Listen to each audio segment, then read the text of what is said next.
सुप्रभात। नमस्ते मेरे प्रिय छात्रों।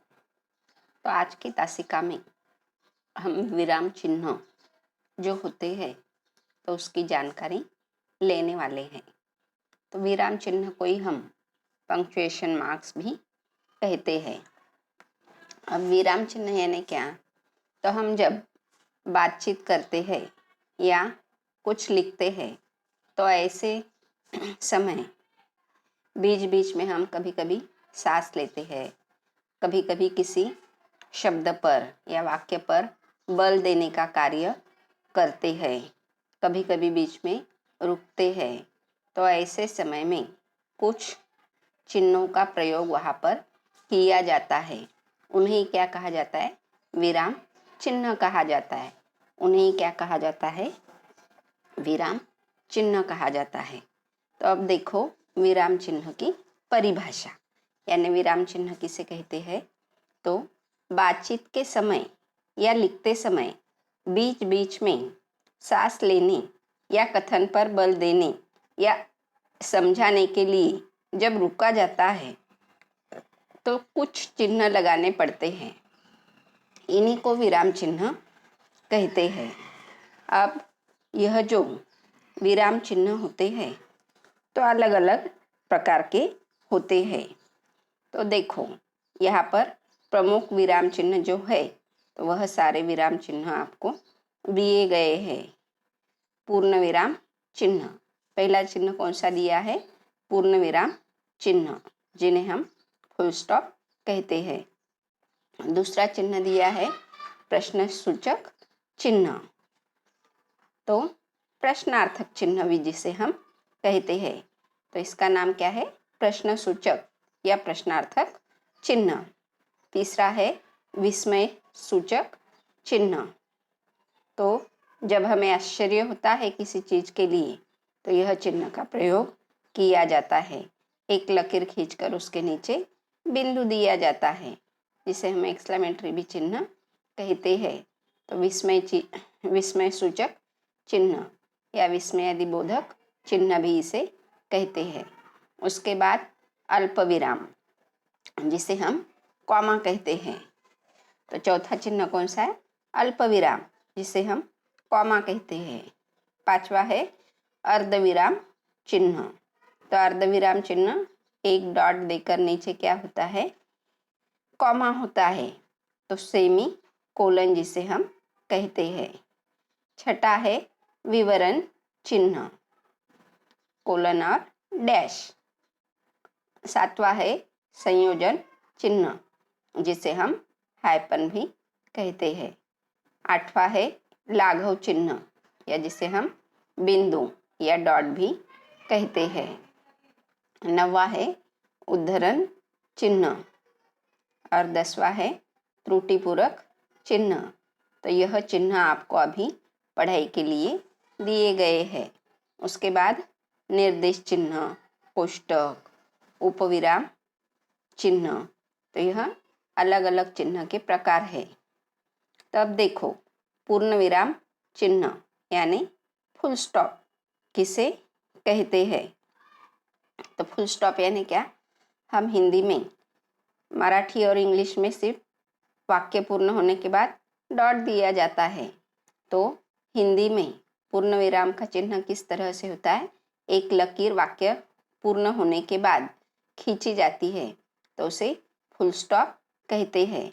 तो फुल स्टॉप चिन्ह की परिभाषा क्या है? देखो, जो विराम चिन्ह हिंदी का बहुत पुराना है और प्रत्येक वाक्य के अंत में डालना जरूरी है उसे पूर्ण विराम चिन्ह कहते हैं, यानी फुल स्टॉप।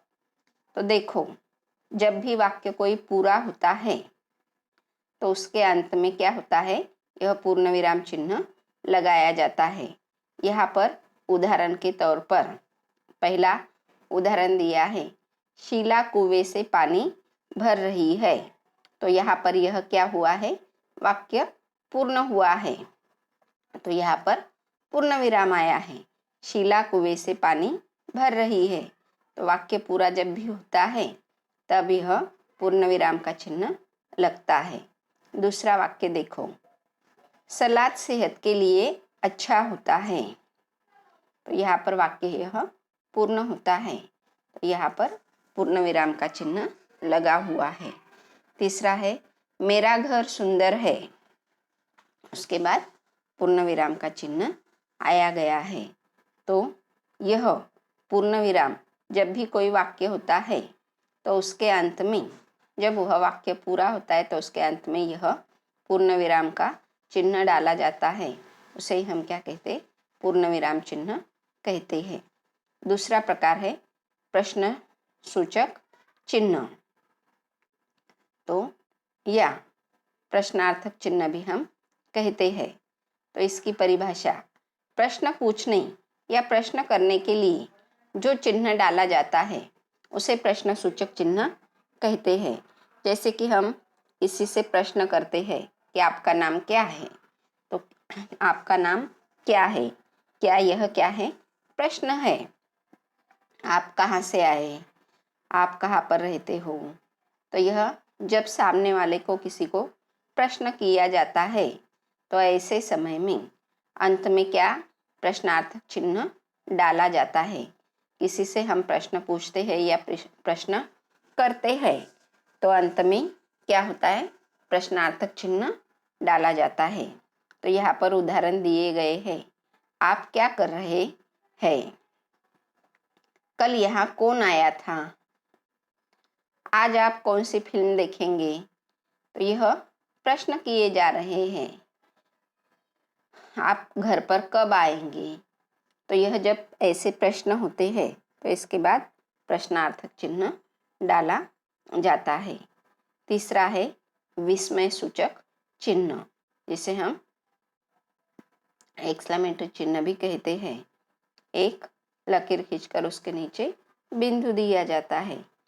तो जो चिन्ह विस्मयादि बोधक पदों, पदबंधों या वाक्यों में डाला जाता है उसे विस्मय सूचक चिन्ह कहते हैं।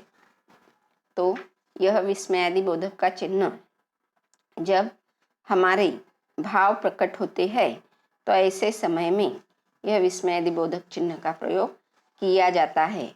हमें विस्मय होता है यानी आश्चर्य होता है तो ऐसे शब्दों के बाद यह विस्मयादि बोधक चिन्ह डाला जाता है।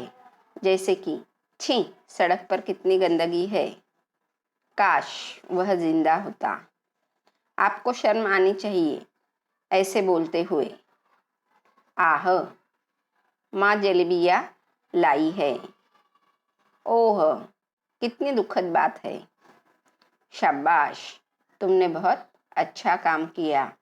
तो जब भी जो भाव प्रकट होते हैं तो वह भाव प्रकट होने के बाद यह विस्मयादि बोधक चिन्ह लगाया जाता है।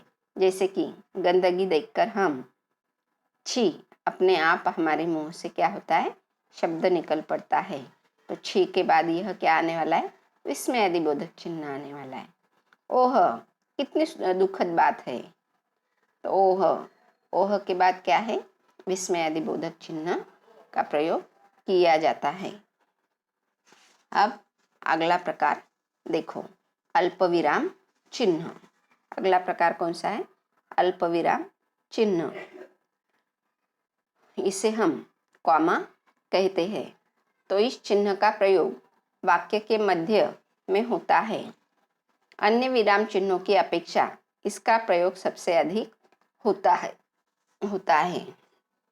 तो अल्प विराम, तो इसका जो भी वाक्य होते हैं तो वाक्यों के बीच में अल्प विराम चिन्ह का प्रयोग किया जाता है।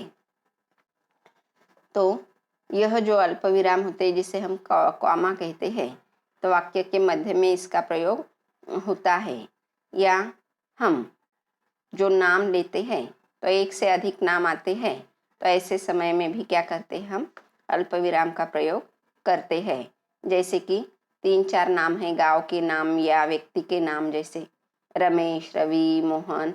तो रमेश के बाद कॉमा देंगे, फिर से अल्प विराम देंगे, रवि के बाद फिर से अल्प विराम देंगे, मोहन के बाद फिर से अल्प विराम देंगे, अश्विनी, संजीव और बहुत सारे अच्छे दोस्त हैं।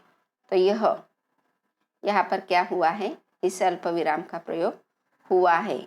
अब उदाहरण के रूप में देखो, एक अच्छे नेता में साहस, धैर्य, अनुशासन, अब साहस के बाद अल्प विराम, धैर्य के बाद अल्प विराम, अनुशासन, अल्प विराम, परिश्रम आदि गुण होने चाहिए। तो अच्छे नेता में कौन कौन से गुण होने चाहिए? साहस, धैर्य, अनुशासन, परिश्रम। तो इन सब के बाद क्या होता है, हम अल्प विराम यानी थोड़ा रुक कर हम यह शब्द जब पढ़ते हैं तो ऐसे शब्दों के बीच में अल्प विराम दिया जाता है। जब हम निकले तब पानी बरस रहा था। अगला देखो, उसने कहा मैं चोर नहीं हूँ। तो उसने कहा, इसके बाद अल्प विराम का प्रयोग हुआ है और उसके बाद मैं चोर नहीं हूँ और उसके बाद पूर्ण विराम का प्रयोग हम करते हैं। तो इसके बाद के जो विराम चिन्ह है तो अगली तासिका में हम देखेंगे। तो इसकी अच्छी तरह से पढ़ाई कर आपको जो स्वाध्याय दिए गए हैं तो वह आपको पूर्ण करने हैं।